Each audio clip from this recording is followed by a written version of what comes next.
में संस्थागत राष्ट्रीय श्रेणी में पुरस्कार ग्रहण करने के लिए बिहार योग विद्यालय मुंगेर की तरफ से स्वामी शिवदयानंद सरस्वती जी को हम मंच पर आमंत्रित करते हैं। स्वामी सत्यानंद सरस्वती जी ने सन 1963 में बिहार स्कूल ऑफ योगा की स्थापना की। ये संस्थान पारंपरिक वैदिक, तांत्रिक एवं यौगिक शिक्षाओं को समकालीन शारीरिक और मानसिक स्वास्थ्य विज्ञान के साथ जोड़ने के लिए जाना जाता है। ये संस्थान अनेक क्षेत्रों में योग परियोजनाओं का मार्गदर्शन करता है। यहाँ से मासिक पत्रिका योग भी प्रकाशित की जाती है।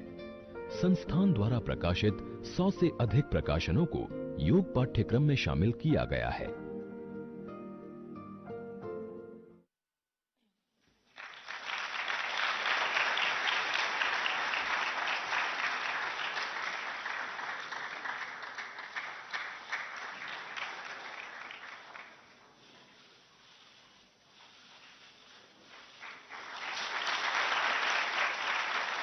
Ayush health and wellness centres के शुभारंभ के लिए हम माननीय प्रधानमंत्री जी का आभार व्यक्त करते हैं तथा उनसे अनुरोध करते हैं कि अपनी प्रेरणामयी उद्बोधन से हम सभी को कृतार्थ करें।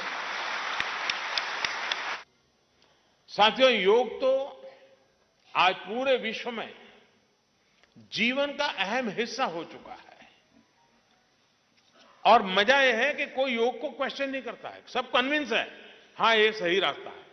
ये छोटी बात नहीं है जी। आज आप किसी से योग की बात करो, वो इतना कहेगा भाई मैं नहीं कर सकता, मेरा तो शरीर काम नहीं करता है। लेकिन कोई ये नहीं कहता कि रास्ता गलत है, कोई नहीं कहेगा आपको। ये बहुत बड़ा अचीवमेंट होता है जी। हिंदू दुनिया का कोई भी व्यक्ति जो भाषा भी नहीं जानता है, भारत के विषय में कोई अता पता नहीं है, वो भी अगर जब योग की बात आती है तो लगता है अच्छा होता मैं जुड़ जाता। यानी सदियों से हमारे महापुरुषों ने इस एक विधा को लेके जो समर्पण किया है, उस समर्पण ने दुनिया के वेलनेस में कितना बड़ा कंट्रीब्यूट कर पाता है, इसका आज हम गर्व के साथ संतोष ले सकते हैं। बीते 5 वर्षों में अंतर्राष्ट्रीय योग दिवस पर दुनिया भर में जो उत्साह योग के लिए दिखा है वह अभूतपूर्व है। और मेरा तो क्या हो गया है कि मैं दुनिया में कहीं पर भी जाता हूं, कितना ही बड़ा लीडर हो, बात की शुरुआत योग से ही होती है।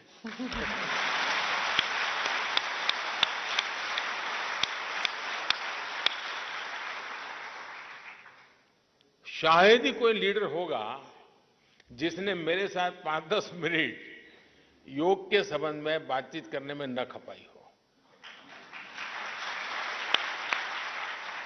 कुछ लोगों ने जानना चाहा है, कुछ लोगों को मैंने बाद में लिटरेचर भेजा है, कुछ लोग अब अपने आप प्रैक्टिस भी कर रहे हैं। अभी थोड़ा बदलाव आया है। अभी मैं भूटान गया था तो योगा के बदला मैन वर्सेस वाइल्ड का डिबेट जरा ज्यादा हो रहा था।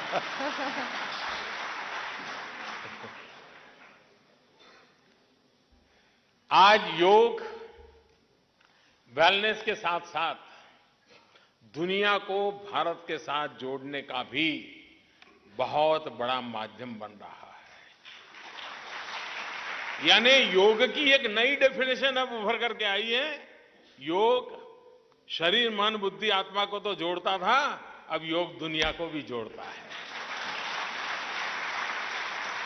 राम श्री राम जय राम। फिटनेस की दुनिया के अलग लोग यहाँ हैं, लेकिन फिटनेस का एक अलग लेवल भी होता है। और मुझे खुशी है कि स्वामी शिवदयानंद सरस्वती जी, उन्होंने आज हमारे बीच आकर के हमें आशीर्वाद भी देने का और मार्गदर्शन करने के लिए स्वीकार किया है। आईआईटी दिल्ली से इंजीनियरिंग और एमआईटी से मास्टर करने के बाद आपने ये मार्ग चुना है।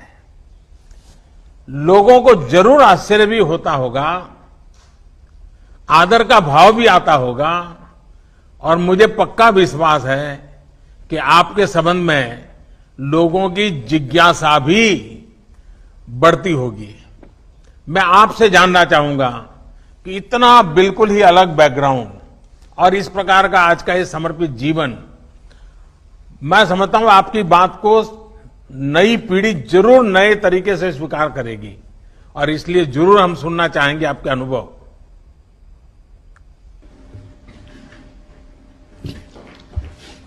हरिओम तत्सत।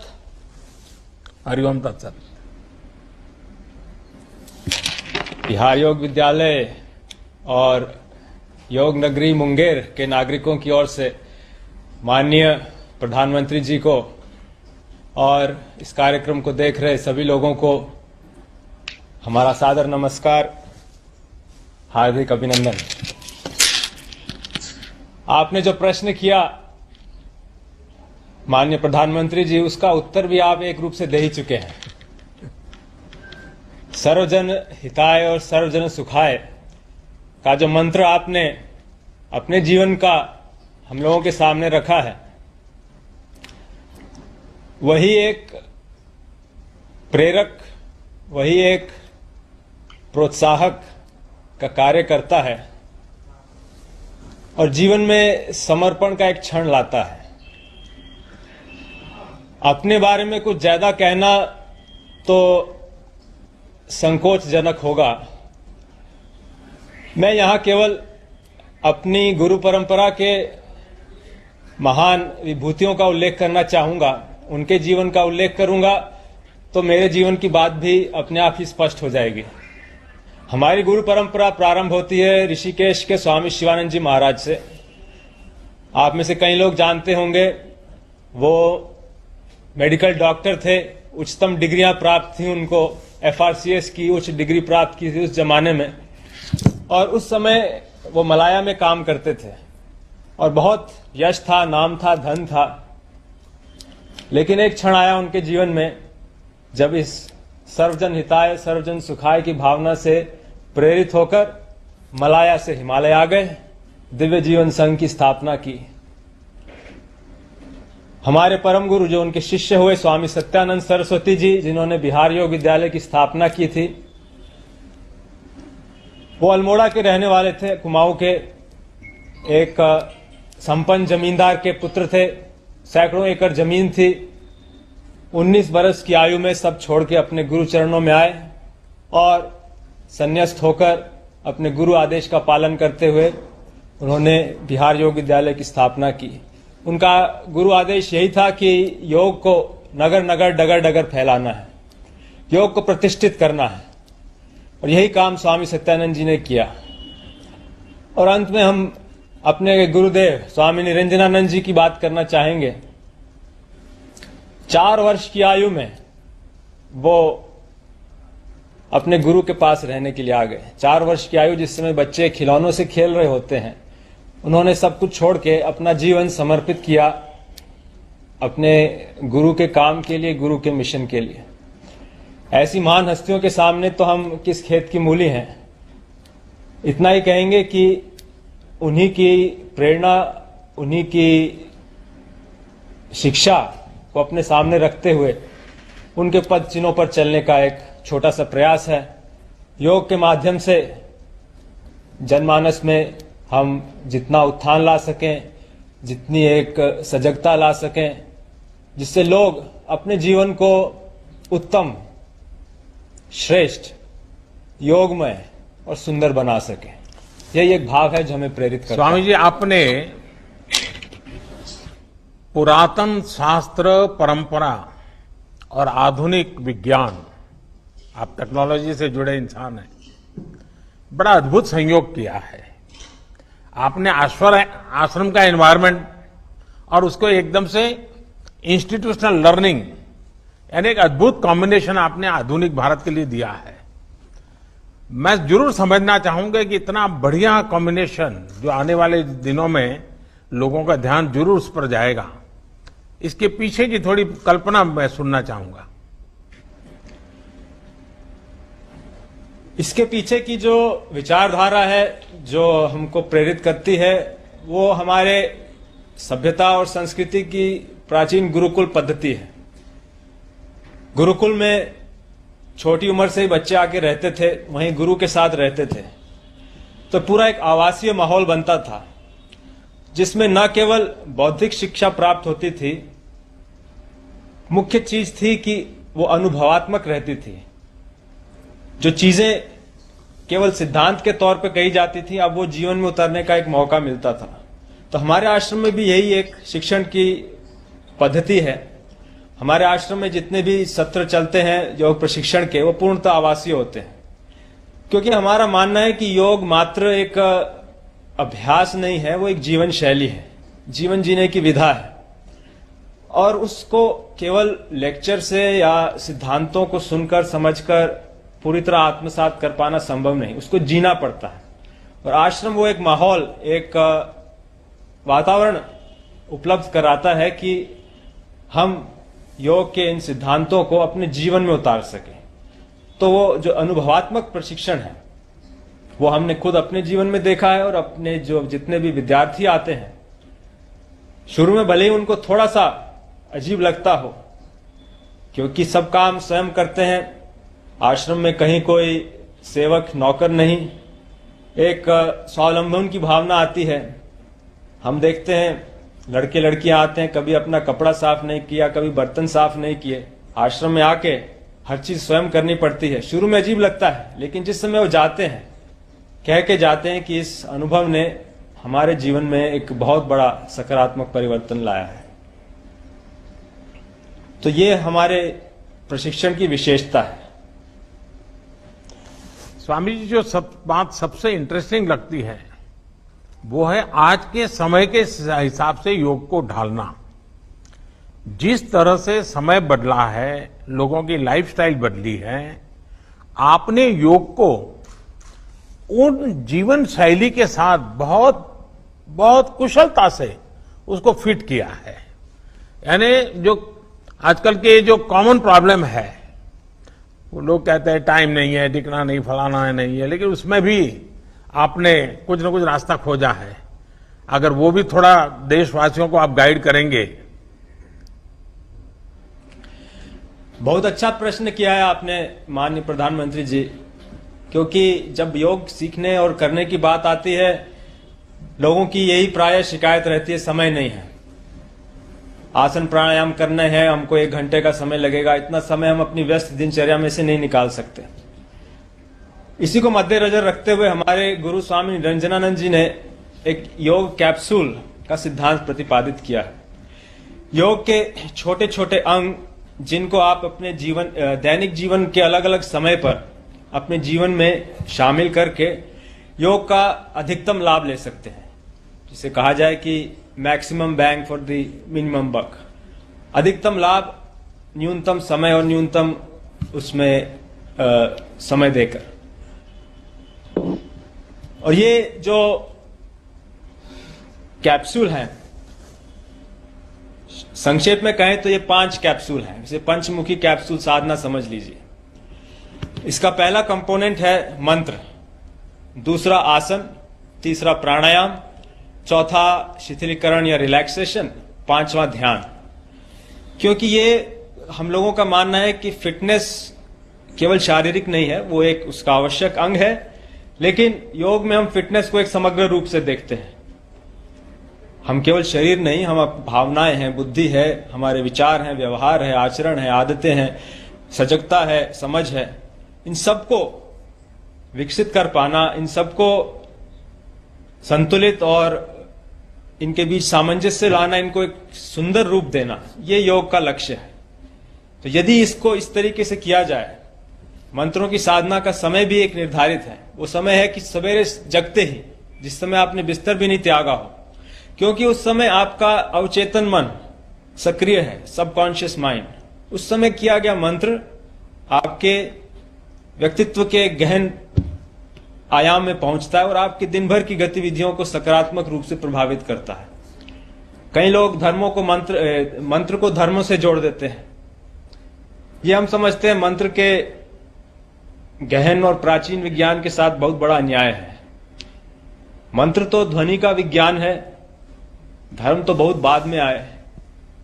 और इन मंत्रों का प्रयोग करके, और सरल से मंत्र जो हमारी संस्कृति में शुरू से चलते आए हैं, महामृत्युंजय मंत्र है, गायत्री मंत्र है, दुर्गा जी के 32 नाम हैं, सरल से मंत्र जिनको यदि आप सवेरे एक प्रथम कैप्सूल के रूप में अपनी दिनचर्या का अंग बनाए तो आप पाएंगे कि एक आश्चर्यजनक परिवर्तन आया है आपके मानसिकता में, आपके भावनात्मक प्रतिक्रियाओं में, आपके आध्यात्मिक विकास में। स्वामी जी, आपका ये कैप्सूल का पंचामृत आपने कैप्सूल की तरह ही आज परोसा है और मुझे विश्वास है कि आपका ये कैप्सूल का पंचामृत सबके भलाई में काम आएगा।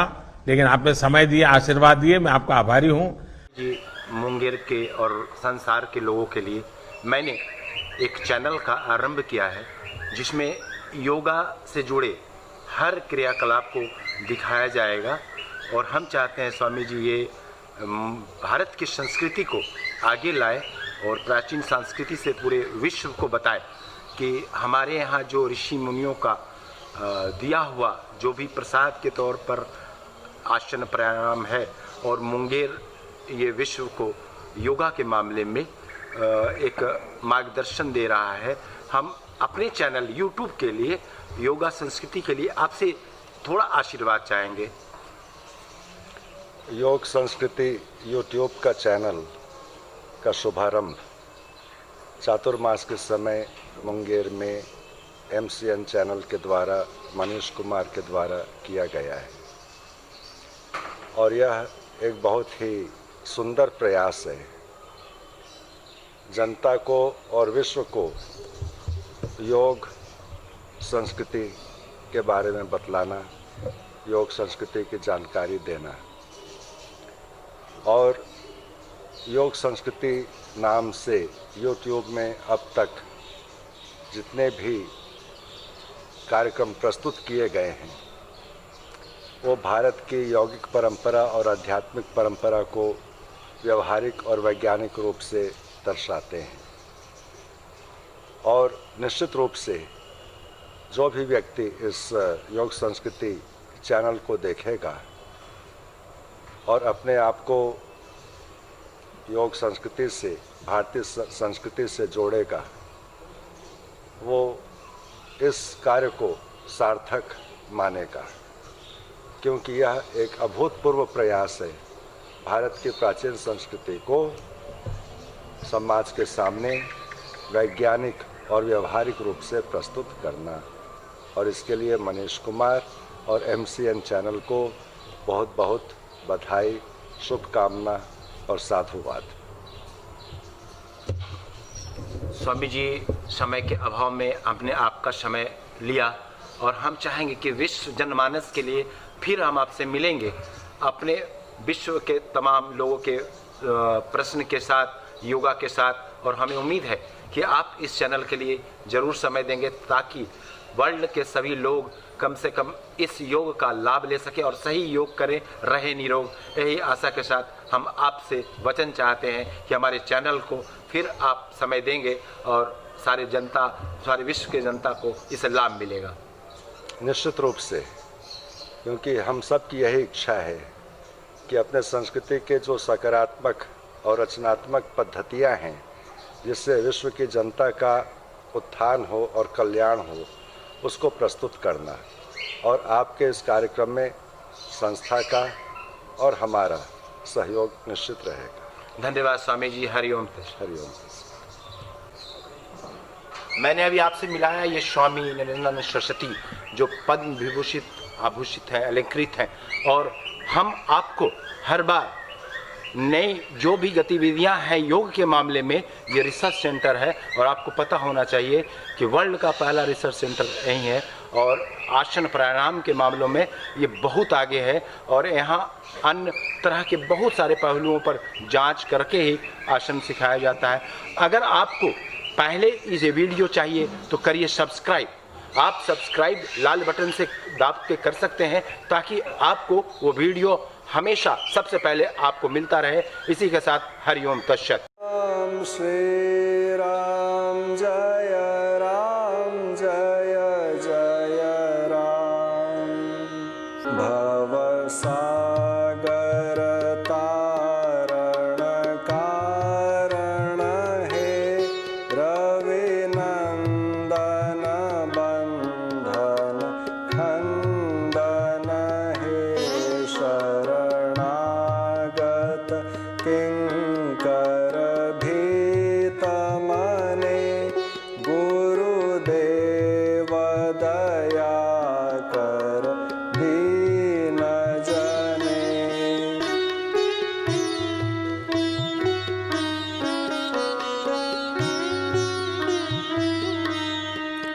दिकंदर तामस भास्कर हे तुम विष्णु प्रजापति शंकर